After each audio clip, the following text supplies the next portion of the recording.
მოგესალმებით ძვირფასო ტელემაყურებლებო, დღე მშვიდობისა, დღეს ორშაბათია და ტელეკომპანია მეგრების პირდაპირ ეთერში ჩვეულ დროს დაიწყო გადაცემა შუადღის ქუთაისში, რომლის წამყვანი ბარმენ ნანა თევდორაძე მაქვს პატივი კვირის პირველი სამუშაო დღე დავიწყო თქვენთან ერთად და მთელი კვირის მანძილზე მოწვეულ სტუმრების დამსახურებით კარგი განწყობა შეგიქმნათ.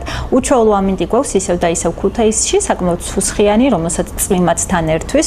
იმედია ის ყველაფერი თქვენს გუნება განწყობაზე ცუდ ზეგავლენას არ ახდენს, ასე რომ კარგ შაბათს და ნაყოფიერ სამუშაო კვირას გისურვებთ. მე კი მაქვს საშუალება და იქვე მოცემულობა, რომ ძალიან კარგი თემით დავიწყო კვირის ის დღე, რომელსაც ორშაბათი ეწოდება და ვიღაცისთვის მძიმე დღე და ასოცირდება და ვიღაცისთვის უბრალოდ ბედნიერების დღეს. მივესალმები ჩემს სტუმრებს, ირაკლი კინწორაშვილი და მისივე, ასე რომ ვთქვათ, შეგირდი ოთო ჯავჰარიძე გვეწვია. ამ ორი ადამიანისთვის ჩვენი გადაცემა უცხო ნამდვილად არ არის. ირაკლი მოგესალმები, ოთო მოგესალმები. არაჩვეულებრივ განწყობაზე ხარ და იმედია გადაატებ ხო ჩვენს მაყურებელს, როგორ ხარ? როგორ ხარ? მე გეკითხებით. თქვენ გეკითხებით. რაღაც ცუდად იყურება უხერხეთ რაღაც არ დამემართოს. მადლობა მოწვევისთვის, ისევ და ისევ ძალიან კარგად ვცნობ თავს ჩემი შეჯიბრის შედეგის შემდეგ. კი ბატონო, რა შეჯიბრზეა საუბარი, უფრო ვრცლად ვისაუბროთ, იქამდე არც თქვენი მწვრთნელი არ დავჩაგროთ და დავიკითხოთ თავს როგორ გრძნობს ირაკლი და რამდენად არის, ასე რომ ვთქვათ, სიამაყით შემოსილი იმ შრომით, რასაც დებს უშუალოდ ოთოს მაგალითსა და შემდეგ საპასუხოდ წარმატება, რომელსაც ოთო გიბრუნებს ხოლმე. ალბათ ეს ორმხრივი პროცესია. როგორ ხარ განწყობა მითხარი? მივესალმები მიღწევის სვენერს მაყურებელს ტრადიციულად უკვე აქ ბევრჯერ ვართ და მადლობა მოწვევისთვის. რაც შეეხება განწყობას, მართლაც დომახსენა არაჩვეულებრივი განწყობით ვარ იმ დღის შემდეგ, როცა ახალგაზრდებში პირველად შეაბიჯა ფეხი, დებიუტი ქონდა ოთოს და რა ვიცი, მოლოდინს გადააჭარბა და ძალიან ბედნიერად და კარგად ვგრძნობ მაგის შემდეგ თავს. კარგი, ოთო გითხარი აბა ამ შემთხვევაში რა შეჯიბრზე იყო საუბარი, რაზე ვსაუბრობთ, ვინ იყვნენ მოწინააღმდეგეები და როგორი იყო მოსაბზადებელი პერიოდი, იმიტომ რომ თქვენი მწვრთნელი ამბობს, მოლოდინს გადააჭარბაო, თუმცა იქვე თქვენი შესაძლებლობებიც კარგად იცის. ანუ აქ უფრო დიდ სირთულეზე არის საუბარი თუ რა ხდება მითხარი? მოკლედ საქართველოს ჩემპიონატი ჩატარდა 2006, 2007 და 2008 წლებში დაბადებულთა შორის. აქ იყო ისეთი რაღაცა, რომ როგორც ფეხბურთში არის მაგალითად U21, ანუ 21 გზასაკი ნიშნავს, ჩემზე 4 წელი დიდებს, იმიტომ რომ მე 8 წლის ვარ და ახლა რომ მეფიქრა ისე, რომ მოდი იცი რა, პირველი წელი მაქვს და ბოდიში და დავიკიდებ და არ გამომივადა, ანუ ვერ გავაკეთებ შედეგს, მართლა ვერ გავაკეთებდი და რაც შეეხება უშუალოდ შეჯიბრს, ძალიან მაღალ დონეზე ტარდება სულ საქართველოს ჩემპიონატი, რა თქმა უნდა. და მძიმე წვენის კატეგორიაში, სადაც მე ვჭიდაო, 25 ადამიანი იყო და 25-ვე ძალიან ძლიერი. ყველა ძლიერი. და მოხდა ისე, რომ ძალიან გამოსტილი ბიჭებს მოუგე, ძალიან გამოსტილი ბიჭები დავამარცხე და ამ ჩემმა ვარჯიშებმა, დისციპლინამ, შრომამ შედეგი გამოიღო და რა თქმა უნდა, უფლის ნების გარეშე არაფერი არ მოხდებოდა და მადლობას ვუხდი აუფარს, იმიტომ რომ ბევრი ხმადვილოცე და დამიფასდა ძალიან და ჯერა რომ სულ უფალი ჩემ გვერდით არის. მოსამზადებელი პერიოდსაც შეეხება ირაკლი მასწავლებელი როგორც კი მიირეკავდა სადღაც 10 საათზე უკვე სახში უნდა ავსულიყავი, იმიტომ რომ ჩემი საქმე მქონდა გასაკეთებელი და არ მინდოდა რომ ფორმიდან ამოვარდნილიყავი. და ეს პერიოდი ერთი თვის განმავლობაში, ორი თვის განმავლობაში ასე გრძელდებოდა და უბრალოდ მადლობას ვუხდი მასწავლებელს, რომ ყურადღებოთ არ დამტოვა და ყველაფერი ისე წავიდა, როგორც მინდოდა. მადლობა ოთო. ირაკლი, ერთგვარი ბერკეტი გაქვს, როგორ აკონტროლო? მოდი დღეს რადგან ოთო ყავს ეთერში, ვისაუბროთ ოთოს მაგალითზე, თუმცა დარწმუნებული ვარ, სხვა მასწავლებლების მიმართაც იდენტური ყურადღებით ხარ, ხო? აი ეს კონტროლის მექანიზმი და ბერკეტი რანაირია? აუცილებლად ეს ვიდეო ჩართვას იყენებ თუ ხო? შეიძლება ოთომ გითხრას, რომ სახლშია, მაგრამ არ იყოს თუ ნდობის ამბავი აქვს? რაც შეეხება ამ ფაქტს, რა თქმა უნდა, ჩვენ ნდობით აღჭურვილი პირები ვართ. მე როცა დავურეკა ოთოს, არ არსებობს ეპიზოდი, რომ არ მიპასუხოს ტელეფონზე. ანუ თქვენ მაქვს რომ შეიძლება არ გირეკავ იმის გამო რომ მოდი სახლში წადი, უკვე გვიანია შეჯიბრებისთვის მზადება გვაქვს. შეიძლება რაღაცა მჭირდება და შენი დახმარება არის საჭირო და აქედან გამომდინარე მართლა არ მახსენდება ფაქტი რომ არ ეპასუხოს ჩემთვის და ნუ ისეთი მეთოდი მოგიწევია, რომ შესაბამისად მეგობრულ ნოტაზე მიყავს ეს კი, ჩვენ ასე ვართ. რა ვიცი რა, რაც თუ გავიცანი, სულ პატარა იყო 8 წელს როცა დაიწყო ჭიდაობაში სიარული ჩემთან და მოკლედ ასე მეგობრულად მოვდივართ და რაც შეეხება იმას, რომ არ ჭირდება ვიდეო კოლით საუბარი, მართლაც გვაქვს ნდობა და ჩვენ რო ნდობას დავკარგავთ ერთმანეთს მიმართ უკვე აღარც მეგობრობა. ვიდეო კოლი ვეღარ გვიშალის ხო? ხო, აღარც მეგობრობა არის ჩვენ შორის და აღარც შედეგზეა უკვე საუბარი. დიახ, კარგით, მოსამზადებელ პერიოდი, როგორც მასწავლებელი და მწვრთნელი რანაირად შეაფასებ, იმიტომ რომ ძალიან მნიშვნელოვანია ხო, თუნდაც ოთოს თანატოლებისთვის იყოს ეს мотиваცია და ოთოსთვისაც გამოდგეს мотиваცია, რომ არ მოდუნდეს და მომავალში სხვადასხვა ტურნირზე იასპარეზოს. მოსამზადებელ პერიოდი იყო, აი როგორ გითხრათ, თუ რაიმე 1%-იც რაღაცნაირად გამოგრჩა ან გადაგცდა ძიუდოში თან მით უმეტეს 3 წლის დიდებში ოთომი ჭიდავა U21-ში თვითონ U17 არის ჭაბუკებიდან გადმოვიდა ახალგაზრდებში პირველი წელი ქონდა და სიმართლე გითხრა ჩემთვის მოლოდინს არ გადაუჭარბებია მე ველოდი ყოველთვის და ყოველთვის მჯერა ჩემ მოსწავლეებს არა მარტო ოთოსი რომ ისინი გააკეთებენ შედეგს და ღრმად წამდა და მჯეროდა რომ სამეულს გააკეთებდა და ჩემპიონობასაც უმისნებდით მაგრამ იმდენად გამოცდილი ბიჭები ჭიდაობდნენ მართლაც ის ბიჭები ევროპის მედალები აქვთ და ძალიან წარმატებულები არიან მაგრამ მჯეროდა რომ მაინც სამეულს გააკეთებდა და თუ მართლაც აი 1%-იც რაღაცნაირად გამოგრჩა ან მშობელს ჩათვლიმა ან მწვრთნელს ან მოსწავლეს ერთმანეთის გარეშე შეუძლებელია სამი ერთად შეკრული დიდ გუნდს წარმოადგენს და შედეგმაც არ დააყოვნა და კარგი მოსამზადებელი პერიოდი გქონდა მართლაც მრავალმხრივ როგორც დაგვიდგა ჩვენი თანამშრომლები, ჩემი მეგობრები და ყველა ერთად გუნდურად ძალიან ვიღწოდით და მივახციეთ კიდევ შედეგს. კარგი, სამეულის იმედი მქონდაო თქვენმა მასწავლებელმა, მაგრამ მოდი გითხარი ამ შემთხვევაში რომელი ადგილი დაიმსახურე და რამდენად მიგაჩნია რომ ეს ნამდვილად დამსახურება, იმიტომ რომ ჩვენ ვიცით ხო თქვენი წარმატებები და ის მედლების დიდი რაოდენობა, რომლებიც თუნდაც ეთერში მოიტანე, მაგრამ ალბათ მხოლოდ მედლები არ არის მან ხო მნიშვნელოვანი. დიახ, აგიხსნით ხა სამეულს. მოკლედ 4 წლის დიდებში, 3-4 წლის დიდებში რა, ჭიდაობა არის როცა შენ თავზე ხარ მარტო დამოკიდებული ძალიან რთული მაგრამ პირველი შეხედვა როცა მოვიგე მაშინ დავწუნდი რომ დიდები არაფერი არ იყო და მე შემიძლია მაგენზე მაგარი ვიყო და დიდი ვიყო რომ ვიჭიდავე ანუ რა შეამჩნია ისეთი რომ ჩათვალე მათი ასე კიდე გამოცდილება ვერას დაგაკლებდა რაში ჩავთვალე და ჩემს ფიზიკურ გამოცდილებაში ანუ როგორ იყო იცით მისმა საკმაო ვერაჯობა ჩემს ფიზიკურ გამოცდილებას მიუხედავად იმისა რომ ჩემზე უფროსია ამას ვერაჯობა და მე ამით ჩავთვალე ეს და მაგიტომ მომეცა მე უფრო და უფრო мотиваცია ჭიდაობის დროს დიდს რო ვეჭიდავებოდი ვცნობდი რომ აუცილებლად მოვუგებდი და რაც შეეხება მე-4 ფინალში მარცხიდან ვიცადე ჩემზე ბევრად გამოცდილი ბიჭი არის ქარელიდან არის წარმოშობით მაგარი ძალიან კარგი ბიჭი არის ну, მაჯობა რა, ეკუთვნოდა მაგას მოგება და მაჯობა და იქედან უკვე გადავერთვე ვეპეშაქვია დამამშვიდებელი წრეში და იქედან სამი შეხვედრა მოვიგე და მესამე იყო გადამწყვეტი და ძალიან ემოციურად აღნიშნე, მინდა გითხრათ, იმიტომ რომ 3-4 წლის დიდებს შედეგის გაკეთება მით უმეტეს ზიუდოში და ჭიდაობაში ძალიან რთული იყო. ეს ემოციები რაში გამოიხატა? აი, როგორც იცით, ის ბიჭი ვინც შემხთა მესამე ადგილისთვის ჭიდაობაში ევროპის ოქზის ბრინჯაოს პრიზიორი არის, საქართველოს ყოფილი ნაკრების წევრია, ну და ძალიან ბევრი ტიტული აქვს მოგებული და მე ამან არ შემაშინა პირიქით, ჟილკით და მონდომები შევედი და სადაც 2 წუთში უკვე 10 ქულა მოვიპოვე, ვაზარი რასაც ქვია, 10 ქულა მოვიპოვე და რომ უნდა გავჩერებულიყავი და დრო რომ უნდა გამეყვანა, გავრისკე, შემთხვევით გავრისკე ძალიან და ეს შეიძლება და ჩემთვის ძალიან ცუდი აღმოჩენილი იყო, იმიტომ რომ ბრუნი აგიხსენეთ ილეთი უკან რომ უნდა გაისროლო რა ესე ქვია ქართული ილეთი არის ქართული ჭიდაობიდან არის ეს ამოღებული და ნუ ისე შევეკარი და ისე ავწიე რა რომ გძნობდი რომ დავაგდებდი აუცილებლად და ეგრეც მოხდა ხო აი რომ ვიგზენი აი რომ გძნობდი რომ დავაგდებდი მაგიდან გამოვიდა ემოციები და ძალიან ბედნიერი ვიყავ ხო როგორც თქვი სულ შეცდომითო მომიწიაო მაგრამ კი არ მინდოდა საერთოდ შეკლა იმიტომ რომ მაგ დროს ძალიან ხშირი არის წაგების ფაქტები იმიტომ რომ როცა იგებ, უნდა დრო გაიყვანო, თუ იცი დროის გაყვანა სწორად თუ არა და უნდა გააგზავნო ჭიდაობა, როგორც ჭიდაობდი ისე, ტემპი უნდა დააგდო და არაფერი და მე უბრალოდ არ ველოდებოდი თუ არა, როგორ იყო ისეთ შეკვრას თვითონ არ ველოდებოდი, ისეთი ბიჭი არის, არ ველოდებოდი და შემეკრა მე შემაწელმა აჯობა. კარგი, აი ის ერთი წამი, რომელიც ან მარცხისკენ მიდის, ან გამარჯვებისკენ, გონებაში როგორ საზღვრო?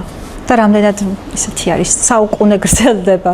აი, არ ვიცი, რაღაცა იგზრობა მქონდა, უკვე რო უნდა ამეწია და რო ველოდებოდი რომ ძნელა დავწევდი, მარტივად რო წავწი, აი მაშინ ვხვდი რომ დავაგდებდი და მაგიტო ვისროლე მე და სიამოვნებით დააგდა. ხო. ირაკლი.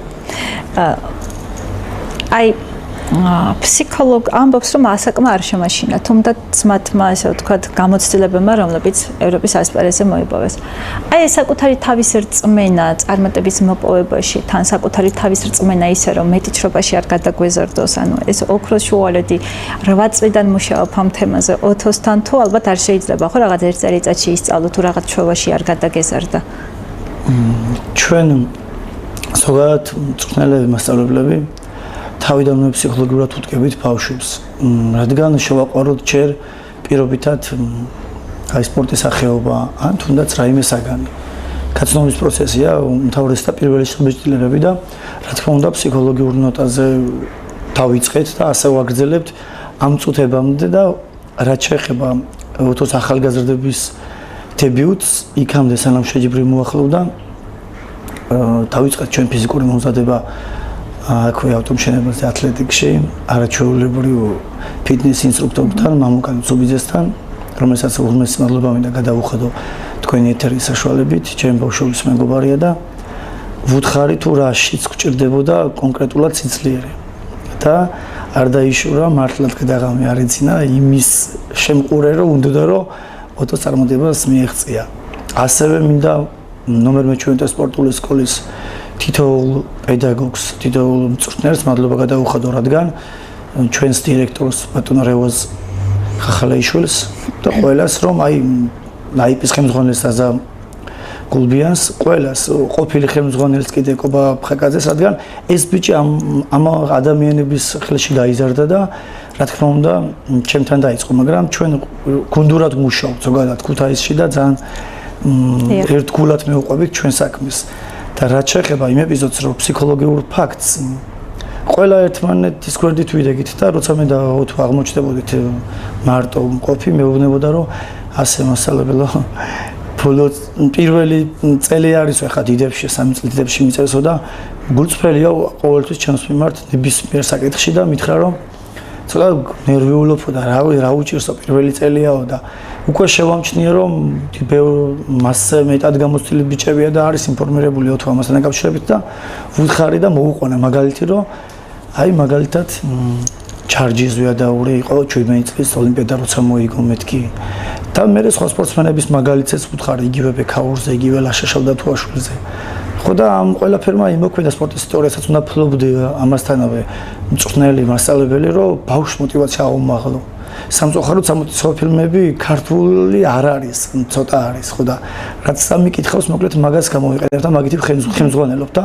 ალბათ ამ ფაქტმაც განაპირობა ის რომ სხვების მაგალითს მოუყევი რომ ასე არის და შენ შეიძლება აუცილებლად რადგან მე პირადად ჩემი თავის მჯეროდა და ვიცოდი რას ვაკეთებდი როცა დავიწყეთ უკვე მუშაობა ახალგაზრდებზე და შენ თუ შენ თავს დააჯერებ მე არ გაგიჭირდება რომ შენ მოსწავლესაც იდენტური ხასიათი შეუქმნა და ამიტომ ამან განაპირობა ეს წარმატება მე ასე ვფიქრობ.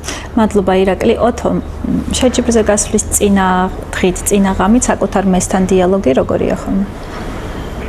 მაგდროს თბილისში ვიყავი და ნუ ზოგადად შეჯიბრზე როცა მივიდოდი ნებისმიერ შეჯიბრზე როცა შორს არის ერთხელ გადავი სასტუმროში ვშევით ხოლმე და ბიჭებთან ერთად ბიჭებს რო ეძინათ მაგდროს ხო მე მეღვიძა და ფიქრობდი რომ უბრალოდ ირაკლი მასწავლებლის ლაპარაკი ჩემთვის რაც ილაპარაკა მაგას ვფიქრობდი რომ ძალიან მნიშვნელოვანი იყო პირველი წლიდან ნაკრებში შესვლა იმიტომ რომ დაგვიმახსოვრებდნენ როგორც დამსახურებული ბრინჯაოს მედალოს ანუ ვერცხლიდან ოქროს და მე რო ველაპარაკი ჩემ თავს ფიქრებში რა თქმა უნდა მივხვდი რომ იქედანვე ბრძოლაში ვიყავი ჩართული, როცა ვფიქრობდი მაშინაც ბრძოლობდი. მაშინაც და დამიფასტო ძელი.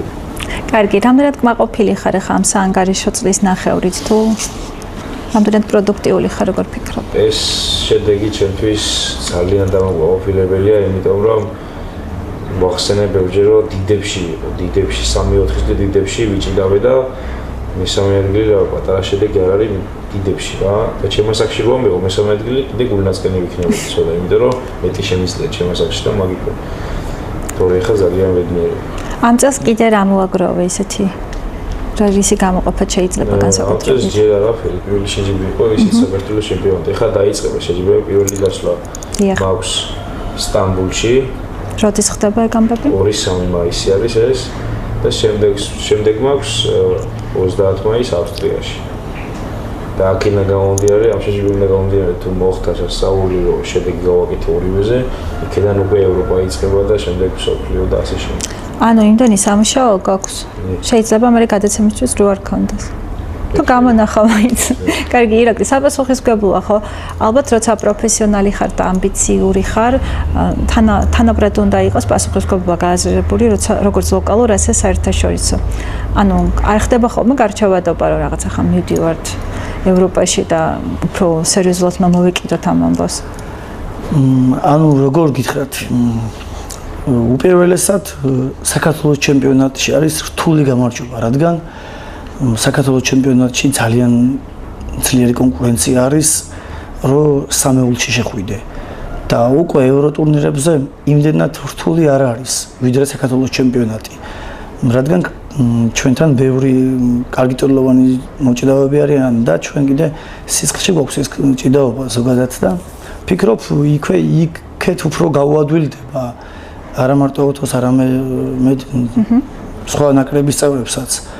მაგრამ რა თქმა უნდა, ერთი წამითაც არ უნდა მოვუდუნდეთ, მეტად უნდა მოვინდომოთ, მეტად უნდა პასუხისმგებლობა გქონდეს ჩვენი სპორტული რეჟიმის მიმართ და შედეგიც იქნება აუცილებლად, რადგან ვიცი და ვგრძნობ, რომ ოთო როგორც ფიზიკურად, როგორც ტექნიკურად და როგორც ფსიქოლოგიურად ეს სამი ფაქტორია იმის, რომ სპორტსმენს აუცილებლად უნდა გქონდეს, მსად არის ამისთვის. და იქაც ველოდები მოკლედ წარმატებას. კარგით, პატარა მოჭიდავეებს, ვისაც შეიძლება ჩანაფიქრი აქვს, რომ აი გაყვეს სპორტის ამ სახეობას, რას მოიცავს აი ეს რეჟიმი და რუტინა? წარმატებები კარგია და მედლები, მაგრამ ბევრს თავისუფლება ურჩევნია და შეიძლება დაკარგულა ამის გამო არაერთი ნიჭი. აი ზოგადად როცა სპორტში შემოდიხარ, უნდა გაიცნო სპორტის ის მოთხოვნები, რაც არის ზოგადად დასაცავი. აი მაგალითად პირველესად უნდა დაიცვა, რა თქმა უნდა, ჯანსაღი კვება უნდა დაიცვა, ცილის რეჟიმი და ბევრი ისეთი ფაქტი არის, რომელიც თავიდან უნდა დაიწყო რა. თავიდან თუ ასე არ მიეჩვე, მე პატარობაში თუ არ ისწავლე, ხა ის უნარჩვევი მე დიდ ასაკში უკვე გაგიძნელდება და რაც შეეხება ამ ფაქტს, ოთოს მიღმა ვსაუბრობთ, ოთო ღრმა ბავშვობიდან იცავს აი ამ წეს ჩვევას სპორტის მიმართ და რა ვიცი, ალბათ ამან განაპირობა, მე არ მახსენდება კიდე ის ფაქტი, რომ ოთოს დაეგვიანებიოს ან და გაეცნიოს უმიზეზოდ მთელი აი ამ წლების მანძილზე, ალბათ რა ვიცი, არც მახსენდება ფაქტი, რომ გაეცნიოს ვარჯიში. ოთო ხედავ როგორ ხასიათებს თუ უბრალოდ დააშინე ეთერს მიღმაზე ილაპარაკებ. ერთმანეთს რო შეერკიდოთ, რა შედეგს დადებთ, როგორ ფიქრობ? არ ვიცი. არ გიფიქრია? ესე დროისაცია უნდა გაყვანის მიზნით, როგორია ხოლმე თქვენი ურთიერთობები? რომ მეგობრული არის და სადაც უნდა შევხვდე ქუჩაში ჭიდაობაზე ვსაუბრობთ და იმედების შესრულებაზე, რაც ტატამზე უნდა გააკეთოს, თუნდაც ქართულ ჭიდაობაზე ნახევარხსელეებზე გააკეთოს, ყველგან ჭიდაობაზე ვსაუბრობთ და არა მარტო ჭიდაობაზე კიდე. ოთო, მე მახსოვს ჩვენი შეხვედრები და ყოველთვის მოიკითხავ ხოლმე დედას, თუ გექნება სურვილი, რომ რაღაც ცოტა სევდიან მამით, მაგრამ პირობა თქვენი სევდა, თუ ჩვენ გაწყენინეთ რაიმე რომ ვკითხო. არა ხო, კარგი. ხო, პირველი მოგისმის. ნუ ეს ყველაფერი ხარ ხდება, ჯერ მაქვს რა თქვა, ჩემი ჯარის დამსახურება, რა თქმა უნდა, ქონდა რომ მოვედი. დედას მოვიკითხავ ბებიას, ბაბუას, ყველა ჩემი ჯარის ვისაც ჩემთვის კარგი უნდა და ვისაც მე უყვარვარ. რა თქმა უნდა, ვის ვიყვარს. ახლა წვიმიანი მინდირუარი და ვიცი შეიძლება იმოქმედა.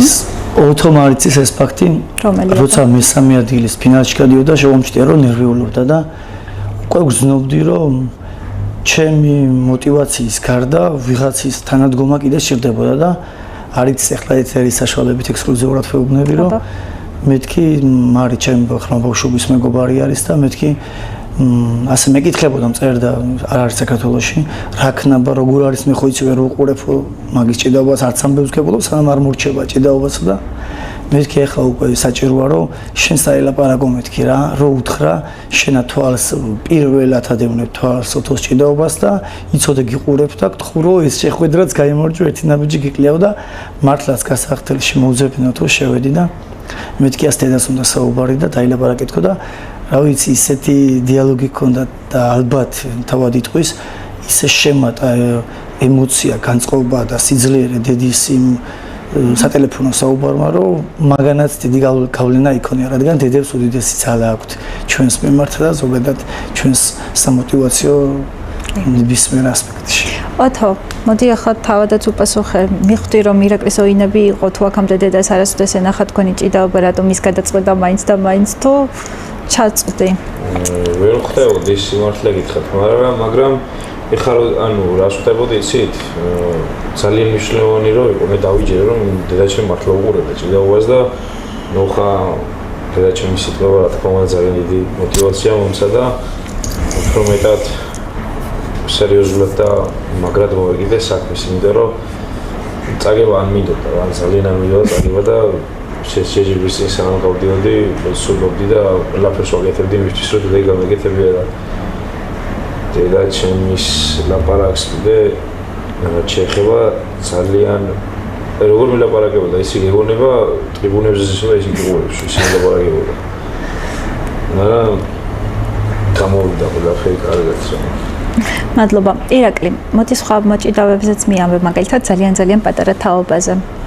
როგორები არიან რამდენად შრომის უნარიანები არიან, შრომის მოყვარულები უფრო სწორედ და რამდენად ფიქრობ, რომ ამ სფეროში თუ კი ივარჯიშებენ და იმ ძალიან მეტნაკლებად რთულ რეჟიმსაც დაიცავენ, წარმატების მიღწევა შეუძლიათ. რაც შეეხება პატარა სპორტსმენებს, აღსაზრდელებს, ძალიან მონდომებით ვარჯიშობენ მოკლედ და როცა დაინახავენ აი მაგალითად ოთოს და სხვა ტიტულოვან სპორტსმენს ჩვენს საჭიდაო დარბაზიდან რა უხარიათ და ამ რა თქმა უნდა ეხა სოციალურ გავრცელდა ოთოს წარმატება არაერთმა გვერდმა არაერთმა სოციმედიამ განავრცო მოვიდნენ ვარჯიშზე და მითხრეს ესე ვნახეთ ჩვენ ოთოს წარმატება რა მაგარი გდება გააკეთა ქართული საჭიდაო ბრუნი შეასრულა რა კარგია და მიწყო მალე მასწავლი მაგილეც ինչე პატარები არიან და დადგება ის პერიოდი როცა სხვა საჭიდაო ვილთასაც შევასწავლი მათთვის სამოტივაციო არის უფროსი თაობის წარმატება მიღწეული შედეგი და ისინიც მონდომებით ვარჯიშობენ აქვე აქედან ვასწავლი სპორტულ რეჟიმს სპორტულ ცხოვრებას და იმედი მაქვს რომ ისინიც არნაკლებად ტიტულოვანი იქნებიან და უსურვებ ყველა აღსაზრდელს წარმატებას და აქვე მინდა კიდევ ერთხელ მინდა თქვენი ეთერშროლებით ვიშვამდგომლოთ როგორც არის აი ჩვენ ნომერ 17 სპორტული სკოლიდან 4 ბრინჯაოს მედალი აიღო სპორტსმენებმა სხვადასხვა დარბაზებიდან ვულოცავთ მათგანს მათ მწვრთნელებს და უსურვებ ევროტურნირებზე წარმატების მიღწევას ძალიან მაგრად იბრძოლეს ძალიან რთული იყო მათი საჭიდაო შეხვედრების ყურება და მართლაც ვაჟკაცურად იბრძოლა ჩვენმა ქუთათურებმა და მივესალმები მათ. მიულოცოთ მათაც ცხადია წარმატება და ვიდრე დღეისათვის ნანადად აგემშვიდობებით ოთო. თქვენს მთავარ მიზნად და ამოსავალ წერტილად რა რჩება თქვენს კარიერაში? რა თქმა უნდა, პატარაობიდან ჩემი მიზანი იყო, რომ პირველ რიგში ევროპა მომეგო, მე მსოფლიო და მე ყველაზე რთული შეჯიბრი ეს არის ოლიმპიადა, რა თქმა უნდა. უბრალოდ ეხლა რადგან ასე კარგად დაიწყო შეჯიბრი, ჩემთვის კარგად არა, ყველაფერს კარგად ვიცნობ, კარგად დაიწყო შეჯიბრი.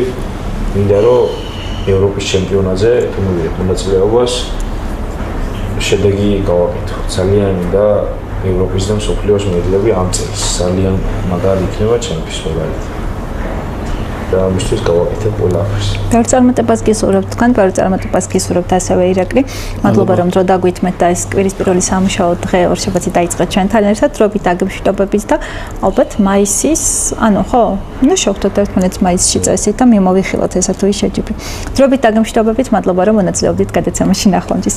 ირაკლი კინწორაშვილი, ოთო ჯაფარიძე გახდნენ გადაცემის პირველი ნაწილის სტუმრები, შევისუნოთ რამდენიმე წუთი და ამჯერად სტუმართან ერთად დავბრუნდებით, დარჩით ჩვენთან ერთად დროებით.